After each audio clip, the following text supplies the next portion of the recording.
Hi everyone, আমি ঈশিতা। আজ সকাল সকাল উঠে পড়েছি কারণ আজ আমাকে ইউনিভার্সিটি যেতে হবে। তো একটু চায়ের কাপটা নিয়ে ঢং করে স্নান টান করে খাবার টাবার খেয়ে রেডি হয়ে পড়লাম, কারণ একটা 10:30টায় বাস আছে, সেটা ধরলে বেশ সুবিধা হয়। সেটা ধরার জন্য টিফিনে মা একটু চিড়ের পোলাও করেছে, সেটা নিয়ে নিলাম। তারপর পৌঁছে গেলাম।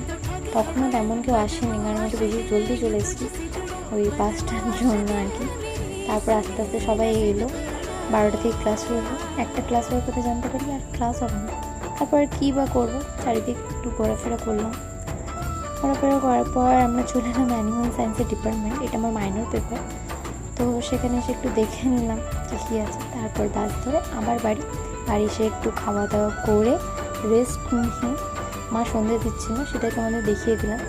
তারপর বাবা ফুচকা এনেছিল, বেশ অনেক দিন পর খেলাম, বেশ ভালো লাগলো। আর এভাবে আমি দিনটা শেষ করলাম। বাই, আশা করি তোমাদের খুব ভালো লাগবে।